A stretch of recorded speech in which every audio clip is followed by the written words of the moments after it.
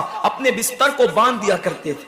رمضان شریف آتا تو صحابہ بستر کو باندھ دیتے تھے. کیوں باندھ دیتے تھے بستر کو؟ اس لیے کہ اب سونا نہیں ہے. سونے کی راتیں 11 مہینے کی راتیں ہیں. اب غفلت میں زندگی نہیں گزارنا ہے بلکہ راتوں کو جگ کر دن کو جگ کر اللہ کی اتنی عبادت کرنا ہے کہ عبادت کا سیزن آ گیا. اس لیے کہ اللہ کے رسول فرماتے ہیں جس نے رمضان شریف پایا اور عبادت کر کے اللہ کو راضی نہیں کر لیا ایسا بندہ ہمیشہ اللہ کی رحمت سے دور کر دیا جائے. اس لیے صحابہ رمضان شریف کی تیاری کرتے تھے, بستر باندھ دیتے تھے. اور اپنا معمول کیا ہے؟ جو فجر میں سوئیں گے تو وہ عصر میں اٹھیں گے, رات بھر جاگیں گے کرکٹ کھیلتے ہوئے, رات بھر جاگیں گے گلیوں میں گھومتے ہوئے. میرے آقا صلی اللہ علیہ وسلم کے دیوانوں بہت قیمتی وقت آ رہا ہے, بہت قیمتی مہینہ آ رہا ہے. یہ وہ مہینہ ہے جو جہنمیوں کو جنتی بناتا ہے. آقا کریم صلی اللہ علیہ وسلم فرماتے ہیں ہر افطار کے وقت اللہ 60,000 ایسے جہنمیوں کو جہنم سے آزاد کر کے جنتی بناتا ہے جن کا جہنمی ہونا واجب ہو گیا تھا.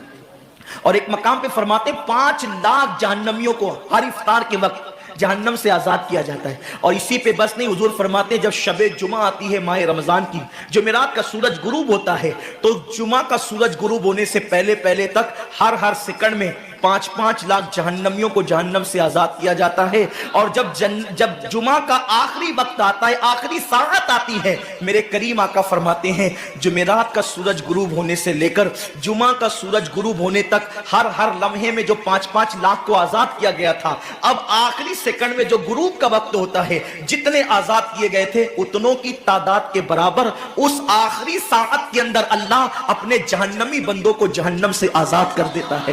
کتنا قیمتی وقت ہوتا ہے. افطار کا وقت کتنا قیمتی ہے, سحری کا وقت کتنا قیمتی ہے. لیکن اس وقت بھی ہم کہاں لگے ہوتے. اب تو لوگوں نے ٹی وی چینلوں پر پروگرامات شروع کر دیے, دینی پروگرامات. مجھے دینی پروگرامات اگر ٹی وی پہ نشر ہوتے تو اس سے کوئی اختلاف نہیں ہے, لیکن آپ سے یہ عرض کرنا چاہتا ہوں کہ دین سیکھنے کا بھی کوئی وقت ہوتا ہے. اگر آپ سحری کے قیمتی لمحات میں ٹی وی کا منہ پکڑ کر بیٹھے ہیں تو آپ دعا کب کریں گے؟ افطار کے وقت آپ واٹس ایپ پر لگے ہیں تو اللہ سے مانگیں گے کب؟ ساری زندگی سسکیاں لے رہے ہو, ساری زندگی تڑپ رہے ہو, اور جب مانگنے کا وقت آتا ہے, مصیبتوں سے نجات طلب کرنے کا وقت آتا ہے, ہم کہاں ٹائم ضائع کرتے ہیں. حضرت سیدہ ام ہانی رضی اللہ تعالیٰ عنہ فرماتی ہیں کہ میں نے اپنے کریم آقا صلی اللہ علیہ وسلم سے سنا, اللہ کے رسول صلی اللہ علیہ وسلم نے فرمایا اس وقت تک میری امت ذلیل نہیں ہوگی, اس وقت تک میری امت رسوا نہیں ہوگی جب تک وہ ماہ رمضان کا احترام کرتی رہے گی. جب تک امت محمدیہ ماہ رمضان کا احترام کرے گی انہیں دنیا کی کوئی طاقت ذلیل اور رسوا نہیں کر سکے گی. اور جب میری امت ماہ رمضان شریف کے احترام کو, تعظیم کو ترک کر دے گی اس وقت میری امت ذلیل اور رسوا کر دی جائے گی. آج لوگ سیریا کی تباہی پر ماتم کر رہے ہیں, آج لوگ یمن کی گھروں کو آگ میں جلنے کے حوالے سے بے قراری کا اظہار کر رہے ہیں, آج لوگ ہندوستان میں مسلمانوں کا حال زار دیکھ کر افسوس کر رہے ہیں. بڑے بڑے اسکالر مفکرانہ تقریر کرتے ہیں امت کا حال کیا ہے, امت کا حال کیا ہے, امت ذلیل کیوں ہو رہی ہے, امت رسوا کیوں ہو رہی ہے. آصفہ کی آبرو پر آنسو بہانے والوں کبھی احساس بھی کیا کہ یہ امت کی ذلت کی وجہ کیا ہے.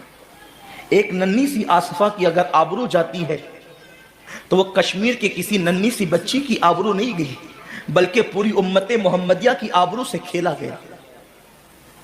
امت کی ایک بیٹی کی آبرو اللہ کے حبیب صلی اللہ علیہ وآلہ وسلم نے، میرے آقا نے ارشاد فرمایا میں نے اپنی امت کی بیٹیوں کی عزت کو کعبے سے بلند کر دیا ہے.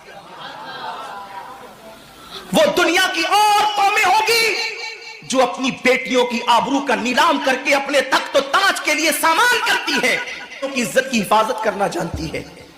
میں آبرو لوٹنے والوں سے مخاطب نہیں ہوں، اس لیے کہ مجمع آبرو لوٹنے والوں کا نہیں ہے. جو سن رہے میں ان سے بات کرنا چاہتا ہوں، جن تک میری آواز پہنچ نہیں سکتی میں ان سے مخاطبت نہیں کرنا چاہتا. اہل سیاست کے معاملات جانے، ظالم اپنے ظلم کے انجام کو پہنچنے کے لیے تیار رہے، کفر کردار تک کے کافر اپنے کفر کے انجام کو پہنچنے کے لیے تیار رہے. میں نے ان سے کوئی گفتگو نہیں کرنا، لیکن آج کسی قوم کی بیٹی کی اگر آبرو کو لوٹ کر کے امت کو ذلیل کرنے کی کوشش کی جا رہی ہے، اگر تمہارے گھروں کو جلا کر تمہیں بے گھر کرنے کی کوشش کی جا رہی ہے، اگر تمہیں تباہی کے دہانے پر پہنچانے کی کوشش کی جا رہی ہے، اگر تمہیں غربت کی سطح سے نیچے گرا کر تمہارے ایمان کو چھیننے کی کوشش کی جا رہی ہے، تو کب تک دوسروں پر انگلی اٹھاتے رہو گے؟ میری قوم کے جوانوں، اللہ کے حبیب نے آج سے 1450 سال پہلے تمہاری ذلت و رسوائی کا سبب بیان کیا. اقبال رونا روتے ہیں، وائے ناکامی متائے کارواں جاتا رہا، کارواں کے دل سے احساس زیاں جاتا رہا. ماہ رمضان میں شراب کے اڈوں کو آباد کرنے والے، ماہ رمضان میں زنا کے اڈوں کو آباد کرنے والے، ماہ رمضان میں چھپ چھپ کر کھانے والے، ماہ رمضان میں اللہ اکبر اپنے ہاتھوں کی انگلیوں سے انٹرنیٹ کے جو ہے وہ بٹن کو چھیڑ کر کے زنا کے مناظر دیکھنے والے، اپنے ماں باپ کا دل دکھانے والے، لوگوں پہ ظلم کرنے والے، نماز کے اوقات میں بستر کی پہ سکون کی نیند سونے والے، دل کھول کر کان کھول کر اپنے ایمان کے کانوں سے، اپنی غیرت کے کانوں سے، اپنے دل کے کانوں سے میرے نبی کی اس حدیث کو سن لو. اللہ کے حبیب صلی اللہ علیہ وسلم فرماتے ہیں میری امت کو اس وقت تک کوئی رسوا نہیں کر سکے گا، میری امت کو اس وقت تک کوئی ذلیل نہیں کر سکے گا جب تک امت ماہ رمضان شریف کا احترام کرتی رہے گی. حضرت ام ہانی نے پوچھا یا رسول اللہ ماہ رمضان شریف کا احترام کرنا کیا ہے اور رمضان شریف کا حق ضائع کرنا کیا ہے؟ آقا فرماتے ہیں جو رمضان شریف میں بھی کبیرہ گناہوں میں مبتلا ہوتے ہیں وہ رمضان شریف کے حق کو ضائع کرتے ہیں، اور جو رمضان شریف کے حق کو ضائع کر دے پھر اس وقت امت کو ذلت و رسوائی سے دنیا کی کوئی طاقت بچا نہیں سکتی. آج ماہ رمضان شریف کا احترام کیا ہو رہا ہے؟ کل تک کے مسلمان اور دنوں میں گناہ کرتے تھے، لیکن رمضان شریف آتا تھا تو کم سے کم فلمیں لوگ دیکھنا بند کر دیتے تھے، داڑیاں مڈانا بند کر دیتے تھے، مسجدوں کو آباد کرنا شروع کر دیتے تھے. اب تو لوگ کس قدر بے باک ہو گئے، کس قدر نڈر ہو گئے کہ رمضان شریف میں بھی لوگ اپنے آپ کو گناہوں سے نہیں روکتے، بلکہ میری قوم کا جوان بڑے دھڑلے سے کہتا ہے یار اپنے سے روزہ نہیں رکھا جاتا اس لیے کہ ہمیں تو گٹکے کی عادت ہے، ہمیں تو پان کی عادت ہے، ہمیں تو سگریٹ کی عادت ہے. شرم کرو، شرم کرو. نبی کے نام پہ جان قربان کرنے کی بات کرنے والوں، جو نبی کے نام پر 12-16 گھنٹے بھوکے اور پیاسے نہ رہ سکے وہ نبی کے نام پہ جان کیا قربان کر سکتے؟ اور جب سے تم نے احترام رمضان المبارک ترک کر دیا تمہاری آبرو کو لوگوں نے کھیل بنا لیا، اور اب تو لوگوں کو احساس گناہ بھی نہیں رہا، احساس جرم بھی نہیں رہا. گناہ کے ساتھ اگر احساس گناہ انسان کی زندگی میں ہے تو انسان اپنے آپ کو گناہوں سے بچا لیتا ہے، لیکن اب ہمارے اندر احساس گناہ نہیں.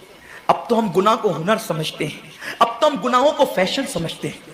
احساس گناہ کیا ہے؟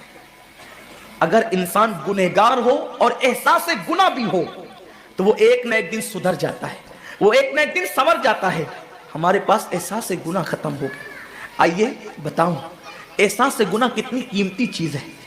رمضان شریف میں کھا رہے ہیں، پی رہے ہیں، بلکہ مسلمانوں کی ہوٹلیں بند ہے تو غیر مسلموں کی ہوٹلوں میں کھا رہے ہیں، چھپ چھپ کر گھروں میں کھا رہے ہیں. لوگوں سے چھپ کر کھانے والوں، جو تیرا کچھ نہیں بگاڑ سکتا تو اس انسان سے چھپ کر کے کھا رہا ہے.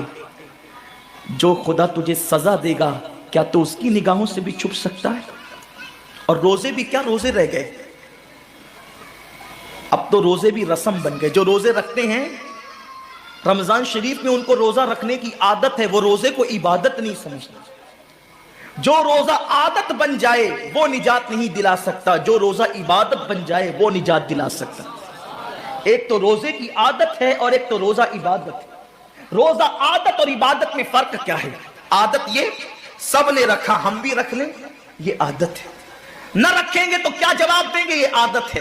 نہ رکھیں گے تو لوگ تانا دیں گے, عادت ہے. پھر روزہ عبادت کیا ہے؟ روزہ عبادت یہ ہے کہ اللہ نے روزہ رکھنے کا حکم دیا ہے اور مصطفیٰ جان رحمت نے روزے کا حق یہ بتایا ہے, اگر تو روزہ رکھے تو صرف بھوکا پیاسا نہ رہے بلکہ تیرا ہاتھ بھی روزے دار رہے, تیری زبان بھی روزے دار رہے, تیری آنکھ بھی روزے دار رہے, تیرا پیر بھی روزے دار رہے, تیرا کان بھی روزے دار رہے. کان روزے دار اس طرح کہ کان اللہ کے ممنوع کردہ چیزوں کو نہ سنے, ہاتھ روزے دار اس طرح ہاتھ اللہ کے منع کردہ کاموں کو نہ کرے, زبان روزے دار اس طرح کہ زبان اللہ کی ممنوع کردہ چیزوں کو ادا نہ کرے, پیر روزے دار اس طرح کہ پیر اس جگہ چل کر نہ جائے جہاں اللہ نے جانے سے منع کیا ہے. جب تو ان سارے اعضاء کو روزے دار بناتا ہے تو ایسے روزے کے معاملے میں میرا اللہ فرماتا ہے روزہ میرے لیے ہے اور میں ہی اس کی جزا ہوں. ہر عمل کی جزا جنت ہے, روزے کی جزا خدا کی ذات ہے. اللہ اکبر. آج اگر میرے جوان سے کہا جائے کہ میرے بھائی چل نماز پڑھ تو بہت آسانی کے ساتھ لوگ کہہ دیتے ہیں مولانا ٹائم نہیں ملتا, مولانا وقت نہیں ملتا. میرے بھائی یاد رکھنا, تجھے کس نے کہا کہ وقت ملے تو نماز پڑھ؟ نہیں نہیں, قرآن کہتا ہے ان الصلاۃ کانت علی المؤمنین کتابا موقوتا, کہ مومنوں پر مقررہ وقت کی پابندی کے ساتھ نماز فرض ہے.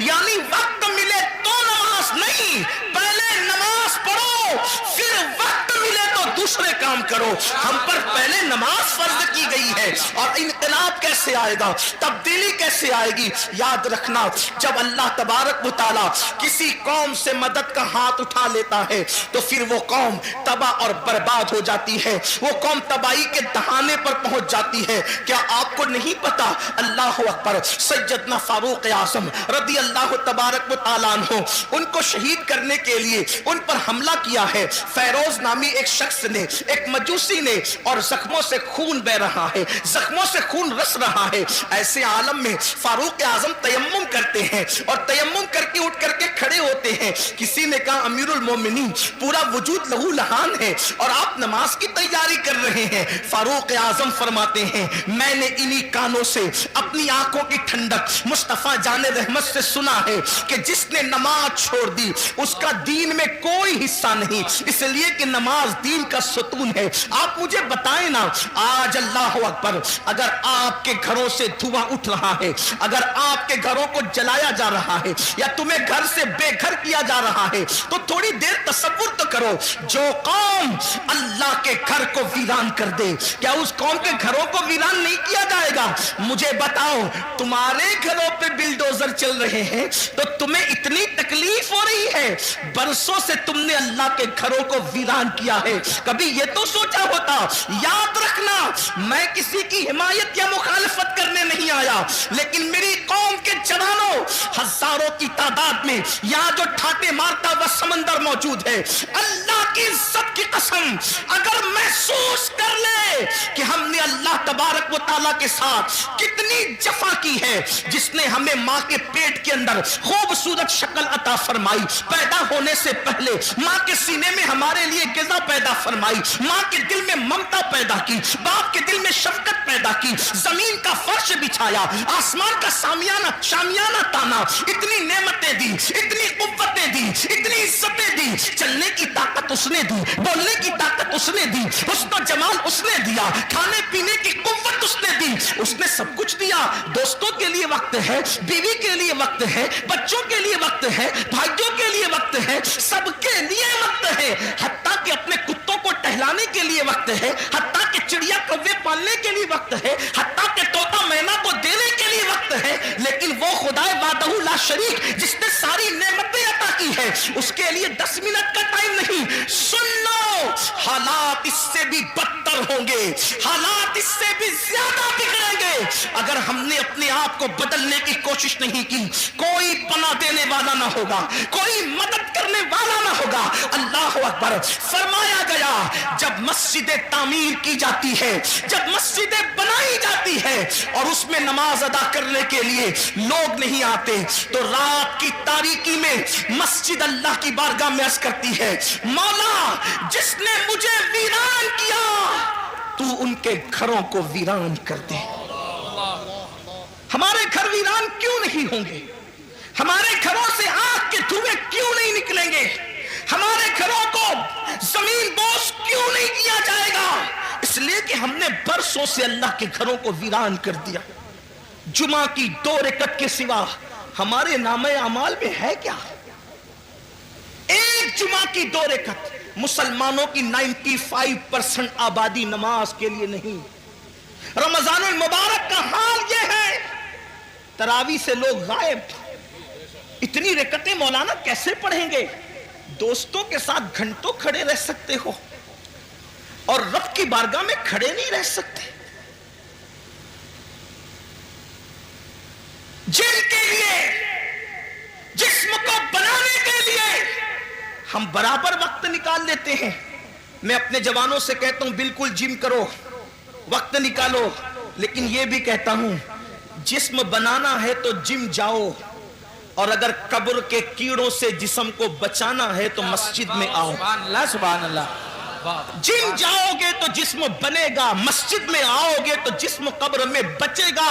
ہاں ہاں ایسے بھی لوگ ہیں, ایسے بھی لوگ ہیں کہ جن لوگوں کے کفن کو بھی مٹی نے میلا نہیں کیا, ان کے کفن بھی محفوظ رہے. ارے دور کہاں جاتے ہیں اور کدھر جاتے ہیں؟ یہی مراد آباد کی سرزمین ہے, اور اس سرزمین پر ایک اللہ رب العزت کا ایسا بندہ جو اپنے وقت کا عظیم عاشق رسول تھا, جسے دنیا, اور وہ بھی اللہ اکبر, مجاہد حریت, مجاہد آزادی, 1857 کا وہ عظیم ہیرو جس نے انقلاب میں اپنا خون جگر دے کر کے اللہ اکبر اسی ملک کی آزادی کے لیے بنیادیں فراہم کی, اسے دنیا سجد کفایت علی کافی مراد آبادی کے نام سے جانتی اور پہچانتی ہے. آپ جانتے ہیں ان کے مزار مقدس سے روڈ ہو کر کے گزر رہی تھی, اور اللہ اکبر جب کھدائی ہوئی تو اس وقت لوگوں نے دیکھا کافی مراد آبادی کا جسم تو جسم محفوظ تھا,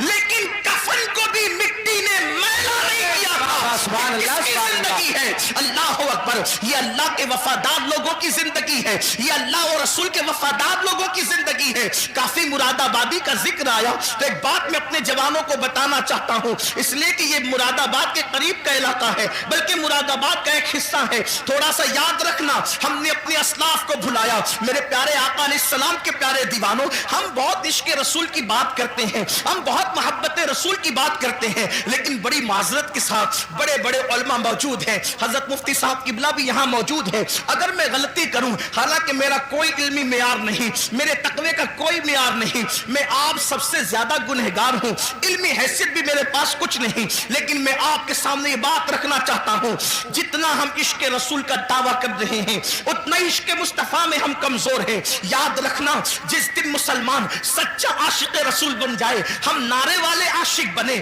ہم کھچڑے اور شربت والے عاشق بنے, ہم بریانی والے عاشق بنے, لیکن ہم نے سچے عشق رسول کی طرف کبھی قدم نہیں بڑھایا. بڑی معذرت کے ساتھ آج لبیک یا رسول اللہ کے نعرے تو بہت لگ رہے ہیں, مجھے اس نعرے سے کوئی اختلاف نہیں, مجھے بہت اچھا لگتا ہے جب کوئی لبیک یا رسول اللہ کہتا ہے. کبھی سوچا لبیک یا رسول اللہ کا مطلب یا رسول اللہ میں حاضر ہوں؟ حضور کہہ رہے ہیں نماز کے لیے آ, کیا کبھی کہا یا رسول اللہ میں حاضر ہوں؟ حضور بلا رہے نماز کے لیے آ, وہاں سے تو غیر حاضر ہے. حضور فرما رہے اپنے چہرے پہ داڑھی سجا, وہاں سے غیر حاضر ہے. حضور فرما رہے ماں باپ کے حقوق ادا کر, وہاں سے تو غیر حاضر ہے. حضور فرما رہے ہیں اپنے بھائیوں کے حقوق ادا کر, وہاں سے تو غیر حاضر ہے. حضور صلہ رحمی کے لیے فرما رہے ہیں, وہاں سے تو غیر حاضر ہے. حضور بیوی کے ساتھ اس نے سلوک فرما کا حکم فرما رہے ہیں, وہاں سے تو غیر حاضر ہے. حضور بچوں کی اچھی تربیت کے لیے کہہ رہے ہیں, وہاں سے تو غیر حاضر ہے. حضور پڑوسیوں کے حقوق کی بات کر رہے ہیں, وہاں سے تو غیر حاضر ہے. پھر کس منہ سے تو لبیک یا رسول اللہ کا نعرہ لگا رہا ہے؟ ہر نیکی کی جگہ سے تو غیر حاضر ہے, اور پھر کہاں تو حاضر ہونے کی بات کر رہا ہے؟ تو بڑی معذرت کے ساتھ ہم نعرے والے عاشق بنے, ہم لوگ اپنی طبیعت کے عاشق بنے, مگر یاد رکھو عشاق تو وہ تھے کہ جب رسول اللہ کے منادی نے اعلان کیا چلو مصطفیٰ جان رحمت سروں کے نذرانے کو لے کر کے بلا رہے ہیں، تو پہلی رات کی دلہن کو چھوڑ کر کے سر کٹانے کے لیے وہ جوان آ جاتا ہے، وہ سر کٹانے آ جاتے تھے، ہم سر جھکانے کے لیے آنے کو تیار نہیں ہے۔ حضرت کافی مراد آبادی کی بات چل رہی تھی، ہم وہ کیسے عاشق تھے، کیسے اس شاق میں سے تھے، اللہ اکبر۔ جب ان کو پھانسی کی سزا وہ لوگوں نے اپنے طور پر دینے کی کوشش کی، حالانکہ وہ کوئی سزا نہیں تھی، عشق کی سزا نہیں ہوتی، عشق میں تو مزہ ہوا کرتا ہے۔ حضرت نظمی مہریوی رحمت اللہ علیہ نے بڑی پیاری بات کہی ہے، کہتے ہیں عشق گر جرم ہے پھانسی کی سزا دو مجھ کو، عشق گر جرم ہے پھانسی کی سزا دو مجھ کو، پر درے یار پہ مجھ کو یہ سزا دی جائے، پر درے یار پہ مجھ کو یہ سزا دی جائے۔ حضرت کافی مراد آبادی سے کہا جاتا ہے اللہ اکبر، ہر مرنے والے سے پوچھا جاتا ہے، ہر پھانسی جس کو دی جاتی ہے، جس کی گردن پہ تلوار رکھی جاتی ہے، جس کو دنیا سے رخصت کیا جاتا ہے، اس کی آخری خواہش پوچھی جاتی ہے، اے کافی تم بھی بتاؤ کہ تمہاری آخری خواہش کیا ہے؟ اللہ اکبر، آپ مجھے بتائیں تو صحیح، اب زندگی باقی نہ رہے گی، زندگی کا چراغ گل ہو جائے گا، اب زندگی کی رانائیاں نہ رہے گی، زندگی کا کی بہاریں اجڑ جائے گی، اور ان سے پوچھا جا رہا ہے کافی تمہاری آخری خواہش کیا ہے؟ دیکھو اس شاق ایسے ہوتے ہیں، انقلاب ان سے آتا ہے، انقلاب ایسے لوگ بپا کرتے ہیں۔ اللہ اکبر، جب حضرت کافی مراد آبادی کو کہا گیا آخری خواہش کیا ہے تو فرماتے ہیں پوری زندگی اپنے نبی کی نعت لکھتا رہا، آخری خواہش یہی ہے کہ دنیا سے جاتے جاتے میں اپنے نبی کی ایک نعت میں اضافہ کرتے جاؤں۔ اور آپ اندازہ کریں یہ زمین اہل علم کی زمین ہے، ان سے پوچھو اگر بچہ پاس میں بیٹھ کے رو رہا ہو تو اگر شیر کی آمد ہوتی ہے تو کسی کے رونے کی آواز ہی سے شیر کی آمد ختم ہو جاتی ہے، اشعار پھر ذہن میں نہیں آتے۔ لکھنے کے لیے سکون چاہیے، لکھنے کے لیے یکسوئی چاہیے، لکھنے کے لیے ماحول اچھا چاہیے، یہی تو لکھنے کا طریقہ ہے، تبھی تو اشعار تخلیق ہوتے ہیں، تبھی تو اشعار جو ہے وہ ترتیب پاتے ہیں۔ لیکن جس کے سامنے پھانسی کا پھندا ہو اور پھر کہا جا رہا ہے آخری خواہش، تو فرماتے ہیں نہ بچے یاد آ رہے ہیں، نہ بیوی یاد آ رہی ہے، نہ مرید یاد آ رہے ہیں، نہ دوست یاد آ رہے ہیں، نہ احباب یاد آ رہے ہیں، یاد آیا تو اللہ کا محبوب یاد آیا، اسی کو عشق کہتے ہیں، یاد آیا تو خدا کا محبوب یاد آیا۔ کہتے ایک نعت لکھنا چاہتے ہیں، لیکن آپ سے کہنا چاہتا ہوں اس پھانسی کے پھندے کو دیکھ کر اس عاشق مصطفیٰ نے جو آخری نعت لکھی ہے کوئی اس میں نقص نہیں نکال سکتا۔ اللہ اکبر، ایسا لگتا ہے عشق اور ادب دونوں ایک دوسرے سے گلے ملتے نظر آ رہے ہیں، ادبی رانائیاں ایسی اور عشق کا معیار، اللہ اکبر، بلکہ یوں کہیے عشق کا جبریل مکمل اپنے سدرہ پر نظر آ رہا ہے، اس شان کے ساتھ نعت لکھی ہے، اور وہ مشہور زمانہ کلام یہ ہے کوئی گل باقی رہے گا نہ جان رہ جائے گا، کوئی گل باقی رہے گا نہ جان رہ جائے گا، پر رسول اللہ کا دین حسن رہ جائے گا، اطلس و کم خواب کی پوشاک پہ نازا نہ ہو، اس گلے پہ جان پر خاکی کفن رہ جائے گا، ہم سفیر و باغ میں ہیں کوئی دم کا چہچہا، بلبلیں اڑ جائے گی سونا چمن رہ جائے گا، بلبلیں اڑ جائے گی سونا چمن رہ جائے گا، بلبلیں اڑ جائے گی سونا چمن رہ جائے گا، جو پڑے گا صاحب لولاک کے اوپر درود، جو پڑے گا صاحب لولاک کے اوپر درود، آگ سے محفوظ اس کا تن بدن رہ جائے گا، آگ سے محفوظ اس کا تن بدن رہ جائے گا، نام شاہان جہاں مٹ جائیں گے لیکن یہاں کافی نے کل کہا تھا انگریزوں کے لیے کہا تھا، اور میں آج اس عاشق رسول عالم ربانی کے اس مصرے کو آج کے فرعونوں کے لیے پڑھتا ہوں، نام شاہان جہاں مٹ جائیں گے لیکن یہاں، نام شاہان جہاں مٹ جائیں گے لیکن یہاں حشر تک نام و نشان پنجتن رہ جائے گا۔ نعرہ تکبیر، نعرہ رسالت، علماء اہل سنت، مسلک اعلی حضرت، مسلک اعلی حضرت، تاجدار دو عالم کانفرنس، انجمن علماء غوث و رضا، نعرہ تکبیر، حضرت علامہ سید امین القادری صاحب اللہ سبحان نام شاہانے جہاں مٹ جائیں گے، لیکن یہاں حشر تک نام و نشانے پنجتن رہ جائے گا، اور سب فنا ہو جائیں گے، سب فنا ہو جائیں گے، کافی وہ لیکن حشر تک سب فنا ہو جائیں گے، کافی وہ لیکن حشر تک نام حضرت کا، نعت حضرت کا زبانوں پر سخن رہ جائے گا، نعت حضرت کا زبانوں پر سخن رہ جائے گا۔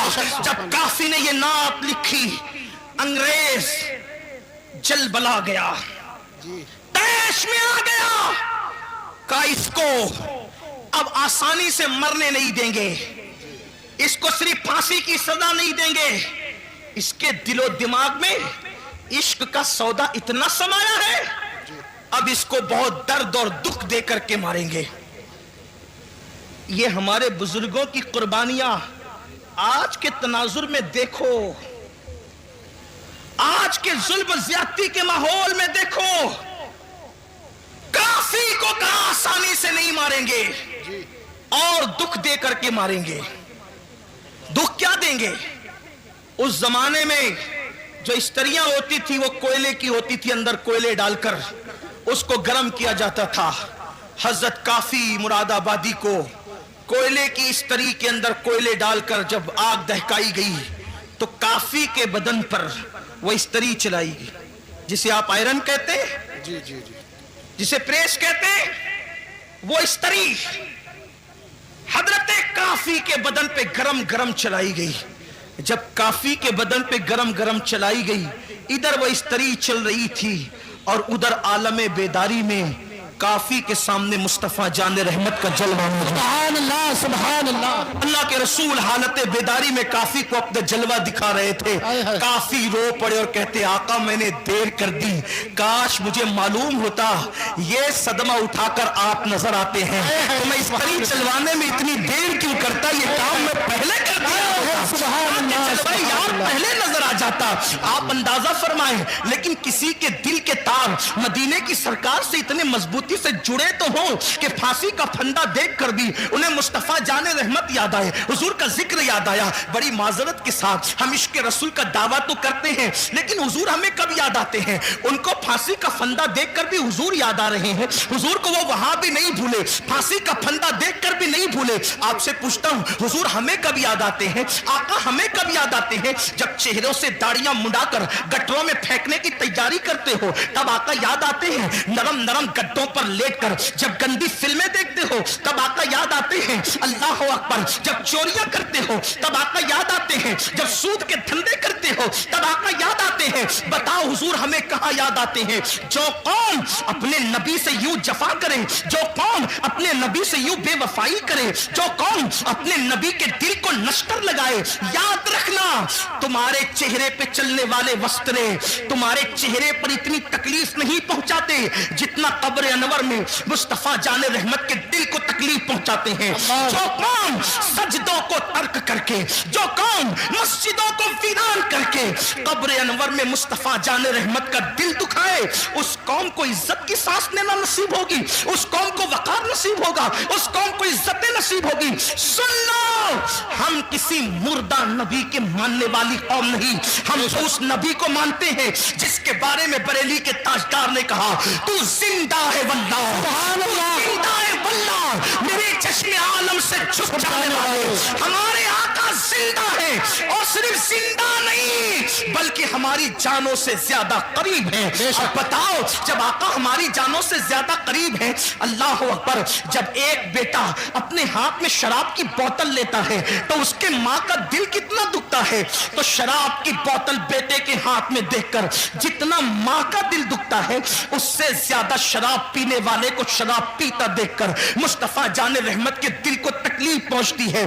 جب تم اپنے چہروں سے داڑیاں مڈاتے ہو نا تو اس وقت میرے آقا کے دل کو بہت تکلیف پہنچتی ہے، کیونکہ ماں اپنے بچے سے جتنا پیار نہیں کرتی اس سے کروڑوں درجہ زیادہ مصطفیٰ جان رحمت نے اپنی امت سے پیار کیا ہے۔ مجھے حیرت ہے، اللہ اکبر، ہر پیار کرنے والے کے بدلے میں ہم نے پیار دیا، ہر محبت کے بدلے میں ہم نے محبت دی۔ اللہ اکبر، آپ سے پوچھنا چاہتا ہوں، اپنے جیسے کسی ایک انسان سے پیار کیا، اس کے پیار میں رات رات بھر جگتے رہے، اس کو تحفے دیتے رہے, اس کی وجہ سے سب سے تعلق توڑ لیا, اس کی وجہ سے نیند گئی, چین گیا, قرار گیا, سکون گیا. بڑی معذرت کے ساتھ اپنے جیسے انسان سے پیار کیا, اس پہ سب قربان کیا, اور آمنہ کے لال سے پیار کیا تو صدموں کے سوا رسول اللہ کو دیا کیا؟ نماز چھوڑ کر انہیں تکلیف پہنچائی, داڑیاں مڈا کر انہیں تکلیف پہنچائی, حرام دھندے کر کے انہیں تکلیف پہنچائی, عورتوں پر بدکاری کی نظر ڈال کے انہیں تکلیف پہنچائی. اللہ اکبر. اور پھر اس رسول نے ہم سے پیار کتنا کیا.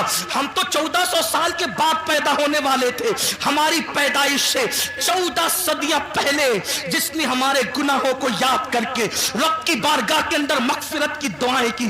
اس طرح ام المومنین کہتی ہے, اگر میری قوم اس کو محسوس کرتی ہے تو محسوس کر لے. میں تو یہ جرأت کے ساتھ جملہ کہہ رہا ہوں اور اس کو ثابت بھی کر سکتا ہوں, میرے نبی نے اپنی امت سے محبت اپنی جان سے زیادہ کی ہے. بے شک, بے شک, حق حق, سبحان اللہ, بے شک. یہ کسی نبی کی شان نہیں. ہر نبی شان والے, عزت والے, مقام والے, مرتبے والے, لیکن کسی نبی نے اپنی امت سے اتنا پیار نہیں کیا. اگر آپ اس کو سن سکتے تو میں پیش کرنا چاہتا ہوں.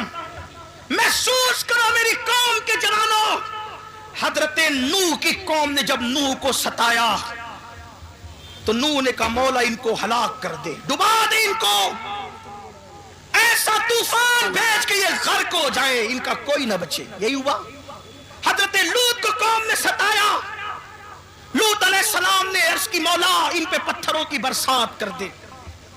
صالح علیہ السلام کی اونٹنی کی کوچے کاٹی گئی.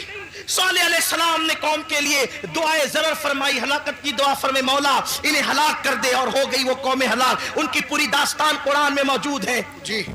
صالح علیہ السلام پہ میرے ماں باپ قربان, واللہ کسی نبی کی ادنا سی توہین کفر ہے, لیکن میں یہاں پر صرف تقابل کر کے بتانا چاہتا ہوں. صالح علیہ السلام کی اونٹنی کی جو آپ کے معجزے کے ذریعے سے پہاڑ سے نکلی تھی, اس کی کوچے کاٹی گئی تو آپ نے ان کے لیے ہلاکت کی دعا کی. حضرت صالح کو زخمی نہیں کیا. صالح کے معجزے اور دعا کی برکت سے جو اونٹنی آئی تھی جسے قرآن ناقۃ اللہ کہتا ہے, اس کو تکلیف پہنچائی, اللہ نے عذاب نازل کیا.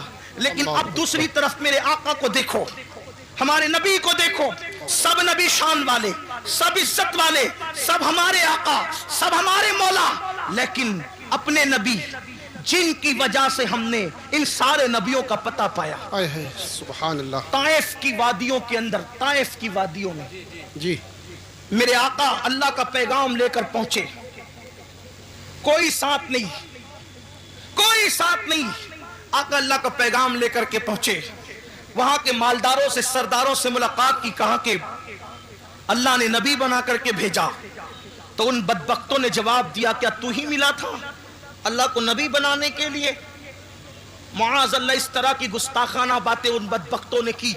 اسی پہ بس نہیں کیا, جو طائف کے اوباش لڑکے تھے ان کو میرے آقا کے پیچھے لگا دیا اور کہا کہ ان کے بارے میں چلاؤ, غلط جملے چلاؤ. کیا غلط جملے تھے اب اس کو نقل نہیں کرتا. وہ چلاتے تھے اور حضور پہ پتھر مارتے تھے, حضور پہ پتھر مارتے تھے, کبھی سر پہ پتھر لگے, کبھی بدن پہ پتھر لگے. اور پھر لکھا ہے سیرت نگاروں نے, اتنا خون بہا آمنہ کے لال کا, اتنا خون بہا میرے اور آپ کے آقا کا کہ حضور کا پورا وجود لہو لہان ہو گیا, حتیٰ کہ نالین شریف خون سے بھر گئی. تقاضۂ بشریت جب میرے آقا پر گشی کی کیفیت طاری ہوئی تو حضور بیٹھ گئے زمین پر, اللہ کے حبیب زمین پر بیٹھ گئے. اللہ اکبر. جب گشی کی کیفیت میں میرے آقا زمین پر بیٹھے ہیں تو دونوں طرف سے ہاتھ پکڑ کے حضور کو انہوں نے اٹھایا, اور اٹھانے کے بعد پھر پتھروں کو آقا کی پنڈلیوں پہ مارنا شروع کیا. آپ تھوڑا تصور میں لائیں, آپ ذرا غور کریں.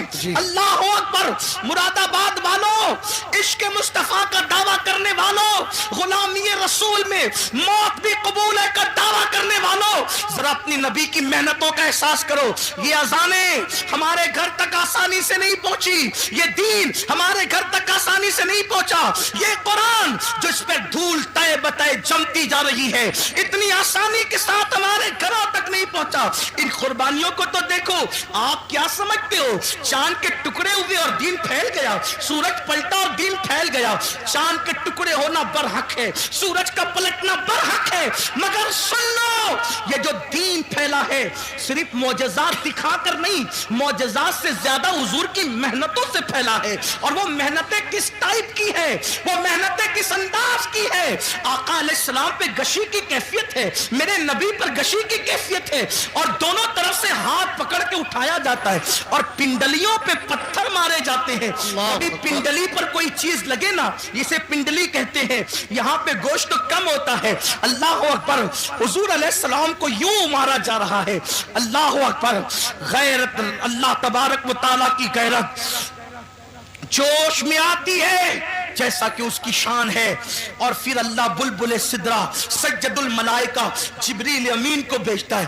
محبوب کی مرضی تو پتا کرو, محبوب کیا چاہتے ہیں. جبریل آ کے کہتے ہیں یا رسول اللہ آپ کا رب آپ کو سلام کہتا ہے اور فرماتا ہے اگر آپ چاہیں ان دونوں پہاڑیوں کو آپس میں ملا دیا جائے اور طائف والوں کو پیس دیا جائے, ان کا نام و نشان ختم ہو جائے.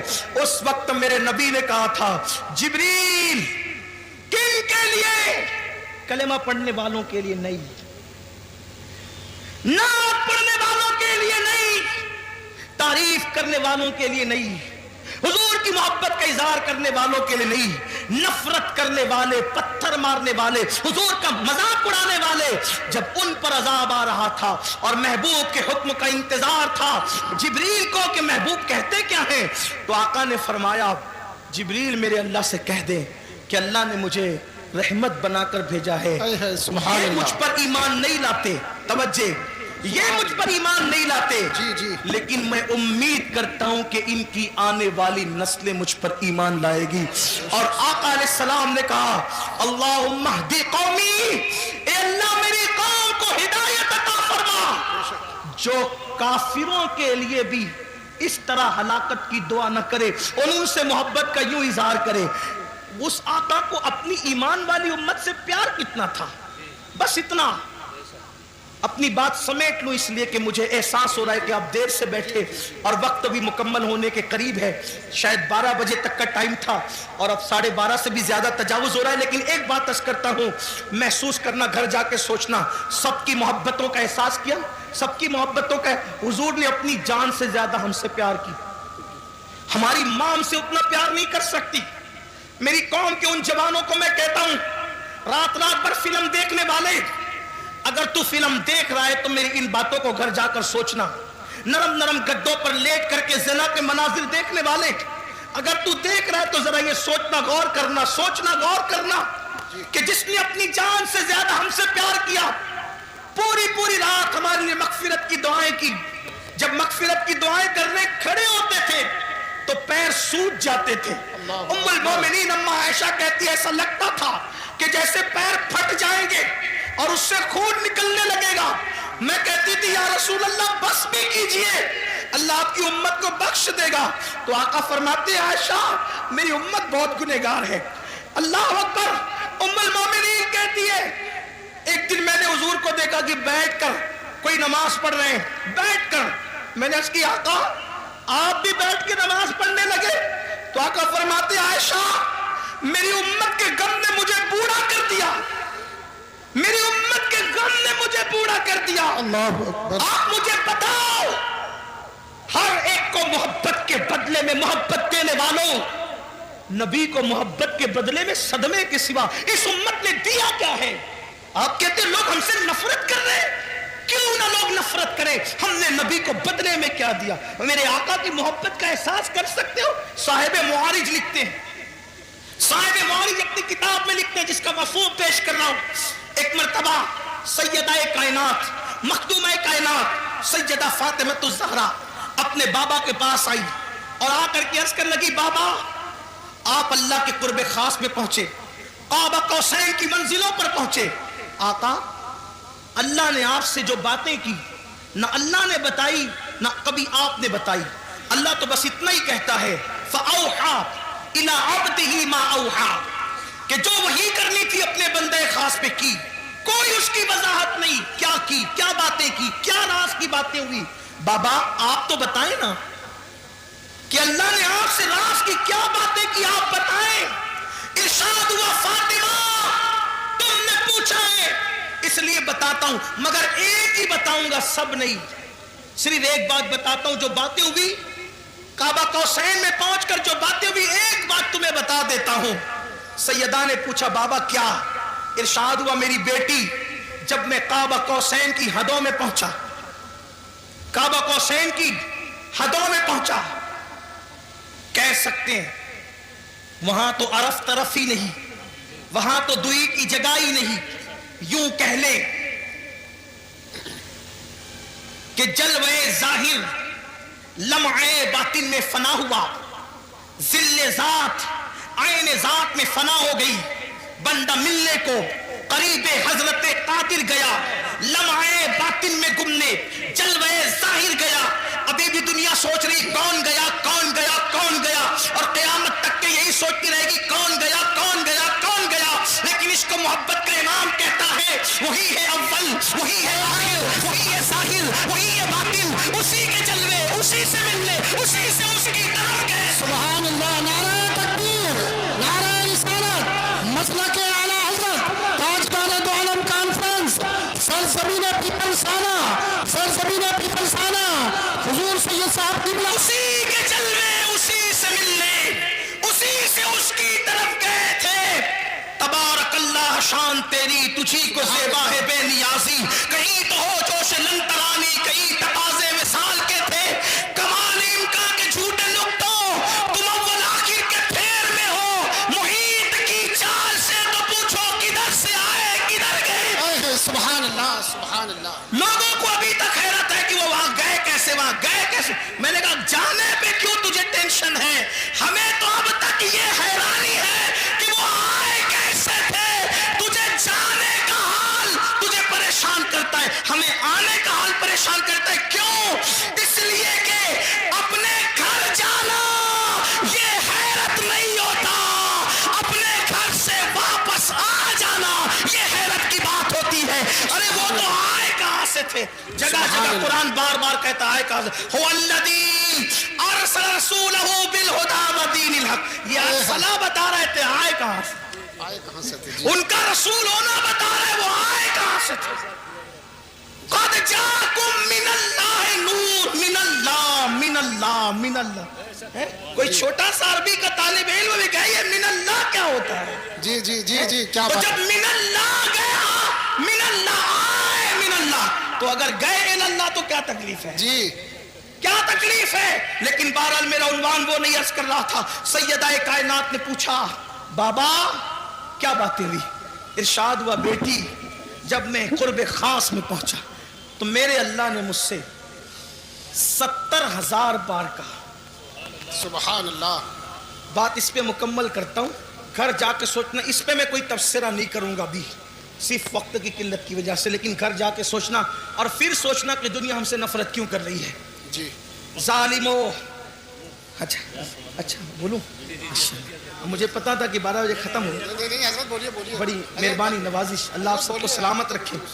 تو بڑی نوازش, جتنا چاہے اتنا بولیے حضرت. بہت شکریہ. جتنا چاہے اتنا بولیے. اچھا ٹھیک. جی جی جتنا چاہے اتنا. میرے اللہ نے 70,000 مرتبہ 70,000 مرتبہ مجھ سے کہا محبوب مانگو کیا مانگتے ہو. محبوب مانگو کیا مانگتے ہو. محبوب مانگو کیا مانگتے ہو. کتنی مرتبہ؟ صرف سمجھانے کے لیے کہہ رہا ہوں. خدا کا جلوہ سامنے ہو, جلوہ یار, اللہ کا وجہ کریم.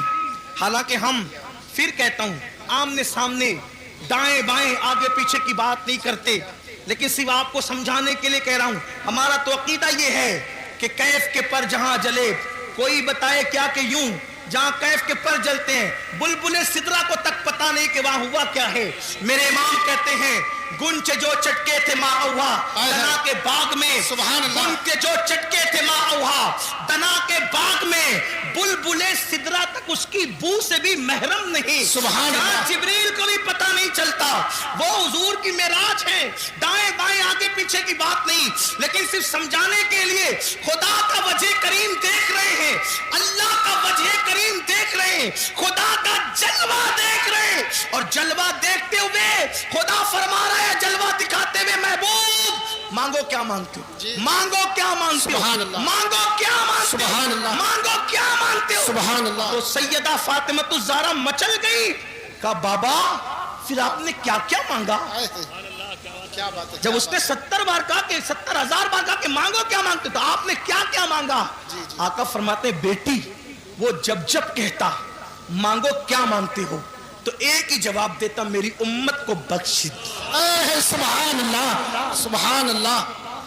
میری امت کو بخش دی کیا بات ہے میری امت کو بخش دی بیٹی اس نے 70,000 بار کہا مانگ پیارے مانگ کیا مانگتا ہے میں 70,000 بار ایک ہی بات کرتا رہا میری امت کو بخش دے اب یہاں میں اس پر ایک تبصرہ کرنا چاہتا ہوں خدا کو دیکھ کر جو ہمیں نہ بھولے خدا کو دیکھ کر مراد آباد والوں پیپلز تھانہ والوں جی جی محسوس کرو اس کو گرد نواز سے آنے والوں محسوس کرو جو خدا کو دیکھ کر خدا کو دیکھ کر خدا کو دیکھ کر ہمیں نہ بھولے ہم کون شرابی ہم میں جواری ہم میں زانی ہم میں پاپی ہم میں گنہگار ہم میں تاش کے پتے کھیلنے والے ہم میں جوا کھیلنے والے ہم میں ہمیں پاپیوں کو نہ بھولے آپ نے کہا امین القادری یہ کون سی بات ہے خدا کو دیکھ کے ہمیں نہ بھولے میں نے کہا سن اب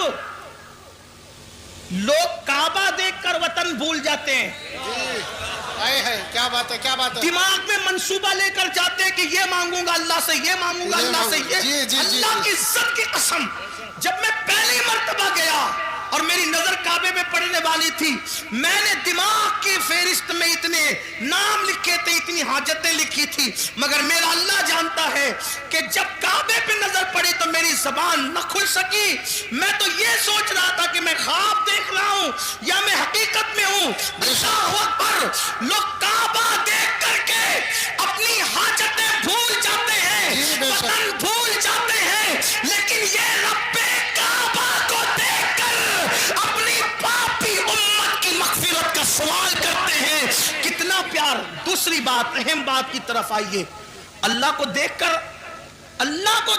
پاپیوں کو یاد کیا یعنی امت کا پیار کتنا ارے اللہ کو دیکھ کر لوگ اللہ کو دیکھنا تو بڑی بات 70,000 پردوں کے پیچھے سے ایک تجلی دیکھ کر لوگ اپنے آپ کو بھول جاتے ہیں اپنے آپ کو اور وہ کون ہستی ہے جب کہ رب ارنی انظر الیک اللہ تجھے دیکھنا چاہتا ہوں کہا تو نہیں دیکھ سکتا تو پھر کیا ہوا 70,000 پردوں کے پیچھے سے تجلی 70,000 پردوں کے پیچھے سے تجلی کی تو موسیٰ اپنے آپ کو بھول گئے اور زمین پر بے ہوش ہو کر آ گئے تو جو 70,000 پردوں کے پیچھے سے دیکھے تجلی وہ اپنے آپ کو بھول جائے اور جو بے حجاب اور بے نقاب دیکھے اتنے قریب سے دیکھے ثم دنا فتدلا فکان قاب قوسین او ادنا سبحان اللہ اس کے باوجود بھی ہمیں یاد رکھے تو ہم سے پیار کتنا ہے لیکن اب پلٹ کر ایک سوال جو خدا کو دیکھ کر ہمیں نہ بھولا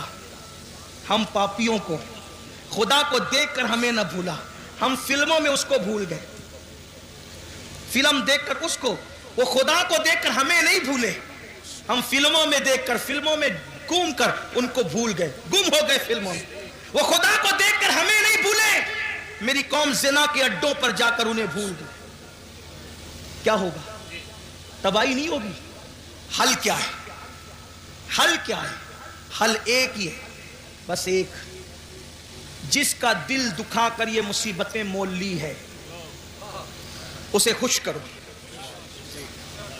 ان سے معافی مانگو انہیں راضی کرو حضور کو راضی کر لو حالات بدلیں گے انقلاب آئے گا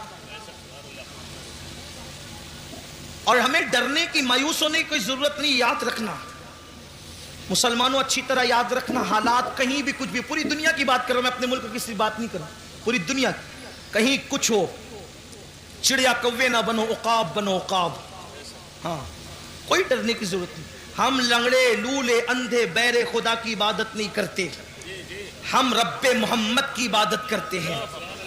اور میرے اللہ کی طاقت اتنی ہے کہ جو فرعون کو دریا میں غرق کر دیتا ہے، نمرود کو لنگڑے مچھر سے ہلاک کر دیتا ہے، ابو جہل کو چھوٹے بچوں کے ہاتھوں موت کے گھاٹ اتار دیتا ہے، اللہ اکبر، ابو لہب کو عبرتناک موت عطا کرتا ہے، اس کی بیوی کے گلے میں پھانسی کا پھندا پڑتا ہے اور وہ بدترین حالات میں ہلاک ہوتی ہے. اپنے اللہ سے صرف رابطہ جوڑنے کی ضرورت ہے، یا جو رشتہ کمزور ہو چکا ہے نا، اس رشتے کو پھر سے دوبارہ بحال کرنے کی ضرورت ہے. یاد رکھنا، اللہ رسول سے رشتہ مضبوط کرو. سب سے رشتے مضبوط کرنے چلے، اللہ رسول سے رشتہ کیوں کمزور کر رہے ہو؟ مگر یاد رکھنا، اللہ سے رشتہ کیسے جڑے گا، اللہ سے رشتہ مضبوط کیسے ہوگا، رسول پاک سے رشتہ مضبوط کیسے ہوگا؟ آسان طریقہ یہ ہے کہ جو گناہوں کے دلدل میں ڈوب گئے، توبہ کر کے نکلو، اللہ کی طرف پلٹو. کہاں جا رہے ہو؟ ففروا الی اللہ، اللہ کی طرف دوڑو، دوسری طرف نہ جاؤ، اللہ کی طرف دوڑو، اللہ کی طرف رجوع کرو، اس سے معافی مانگو. یاد رکھنا، میرا اللہ جلدی ناراض نہیں ہوتا، لیکن اگر کوئی منانے کے لیے آ جائے تو وہ جلدی سے راضی ہو جاتا ہے. میرے بھائیوں، میری قوم کے جوانوں، گناہوں کے اندر نہ کوئی عزت نہیں ہے، گناہوں میں کوئی سکون نہیں ہے، گناہوں میں کوئی قرار نہیں ہے. گناہ تباہ کرتے ہیں، گناہ برباد کرتے ہیں، گناہ ہلاک کرتے ہیں. اللہ کی طرف پلٹو، اللہ کی طرف رجوع کرو. سب سے آسانی سے اگر کوئی مانتا ہے تو وہ میرا اللہ ہے. سب کو منانا مشکل ہے، رب کو منانا بہت آسان ہے. آؤ آنسوؤں کی سوگات پیش کرو. صرف آنسو کے 2 قطرے، اپنی آنکھوں کے آنسو کے 2 قطرے اگر کوئی اللہ کی بارگاہ میں ندامت کے طور پہ پیش کر دینا تو اقبال کے شعر میں ترمیم کرتے ہوئے کہتا ہوں، موتی بنا کے شان کریمی نے چن لیے، موتی بنا کے شان کریمی نے چن لیے. قطرے جو تھے عرق میرے، عرق انفعال کے، شرمندگی کے 2 قطرے پوری زندگی کے گناہوں کا کفارہ بن جاتے ہیں. گڑ گڑاؤ نا اللہ کی بارگاہ میں. سب کے پاس گڑ گڑانے والے، کبھی رب کے پاس گڑ گڑا کے دیکھ. ہمارے مسائل کا حل، اللہ اکبر، تعویذات میں نہیں ہے. ہمارے مسائل کا حل سیاسی لیڈروں کے دروازوں پر نہیں ہے. ہمارے مسائل کا حل نفلی وظائف میں نہیں ہے. ہمارے مسائل کا حل گناہوں سے توبہ کرنے میں ہے. جب تک گناہ سے نہیں نکلو گے کوئی وظیفہ کارگر نہیں ہوگا. جب تک گناہ سے نہیں نکلو گے کوئی تعویذ اثر انداز نہیں ہوگا. جب تک گناہ سے نہیں نکلو گے حالات بدلیں گے نہیں. آؤ توبہ کریں، آؤ زندگی کو بدلیں، آؤ زندگی میں انقلاب برپا کریں. ایک مجذوب بزرگ جو ہے وہ بستی میں اعلان کرتے پھر رہے تھے، لوگوں اللہ سے صلح کر لو، اللہ تم سے صلح کرنے کے لیے تیار ہے. لوگوں اللہ سے صلح کر لو، اللہ تم سے صلح کرنے کے لیے تیار ہے. لوگوں اللہ سے صلح کر لو، اللہ تم سے صلح کرنے کے لیے تیار ہے. جب ان کو قبرستان میں دیکھا گیا تو قبرستان میں روتے ہوئے کہہ رہے تھے، اللہ ان سے صلح کر لے، یہ تجھ سے صلح کرنے کے لیے تیار ہے. اللہ ان سے صلح کر لے، یہ تجھ سے صلح کرنے کے لیے تیار ہے. کسی نے کہا، بابا بستی میں کہتے ہو کہ اللہ سے صلح کر لو اور قبرستان میں کہتے ہو اللہ ان سے صلح کر لے. بستی میں لوگوں کو اللہ سے صلح کرنے کے لیے کہتے ہو اور قبرستان میں اللہ کو بندوں سے صلح کرنے کے لیے کہتے ہو. تو اس مجذوب نے کہا بھری اور پھر فرمایا، جب تک انسان زندہ ہوتا ہے اللہ اس سے فرماتا ہے میرے بندے معافی مانگ لے تاکہ میں تجھے معاف کر دوں. بلکہ میرا اللہ تو ایسا کریم ہے، اللہ اکبر، ہر رات کے آخری حصے میں وہ اپنی شان کے مطابق پہلے آسمان پر نزول اجلال فرماتا ہے اور پکار کر اپنے بندوں سے کہتا ہے میرے بندو مجھ سے کیا مانگتے ہو مانگ لو میں تمہیں. سبحان اللہ سبحان اللہ. اے رات کے پاپیوں، صبح ہونے سے پہلے پہلے اپنے گناہوں سے، اپنے جرائم سے توبہ کر لو. لیکن ہم تو رات کے 3 بجے تک کے فلمیں دیکھ کر، لہو و لعب میں ڈوب کر، جرائم کر کے ایسے سوتے ہیں کہ پھر فجر بھی بستر میں جاتی. اور جب سورج غروب ہونے لگتا ہے تب بھی میرا اللہ رحمت کی چادر پھیلا کر کہتا ہے میرے بندو مجھ سے کیا مانگتے ہو مانگ. اے دن کے پاپیوں، اس سے پہلے کہ دن ختم ہو جائے مجھ سے معافی مانگ لو، میں تمہیں معاف کر دوں. مجھے بتاؤ، اللہ اپنے بندوں سے کہتے. تو مجذوب بزرگ فرماتے ہیں کہ جب تک انسان زندہ رہتا ہے اللہ اس کو معاف کرنا چاہتا ہے. وہ کہتا ہے معافی مانگ میں تجھے معاف کروں. بے شک لیکن جب وہ مر کر عذاب میں گرفتار ہوتا ہے تب بندہ کہتا ہے مجھے معاف کر، اس وقت اس کے لیے توبہ کا دروازہ بند ہو جاتا ہے۔ اس سے پہلے کہ توبہ کا دروازہ بند ہو جائے اللہ سے معافی مانگ، اور کتنا ہی پاپ کیا، کتنا ہی بڑا جرم کیا، کتنے ہی گناہ کیے، ایک بار معافی مانگو، مانگ کے دیکھو معافی، پکار کے دیکھو اس کو۔ سب کو پکارانا، ذرا رب کو پکار کے دیکھو۔ بے شک بے شک سب کے دروازے پہ دستک دی، ذرا میرے اللہ کے دروازے پہ بھی دستک دے کے دیکھو۔ سب کے لیے رویا نہ، ذرا اللہ کے لیے رو کے دیکھو، اس کے لیے آنسو بہا کے دیکھو۔ میرے آقا علیہ السلام کے غلاموں، اللہ سے بڑھ کر ہم پہ کوئی مہربان نہیں، اللہ سے بڑھ کر ہم سے کوئی زیادہ پیار کرنے والا نہیں۔ آؤ اللہ کو راضی کریں، آؤ اللہ کو منائیں، آؤ اللہ تبارک و تعالیٰ کو راضی کریں۔ اللہ اکبر۔ ایک بات مجھے یاد آئی، اللہ اللہ، حدیث پاک کا مفہوم پیش کرتا ہوں، کیسا کریم ہے بندوں پہ، کیسا مہربان ہے، بندوں سے پیار کیسے کرتا ہے۔ ایک مرتبہ موسیٰ علیہ السلام کے دور میں بارش بند ہوئی، اور جب بارش بند ہو گئی تو قوم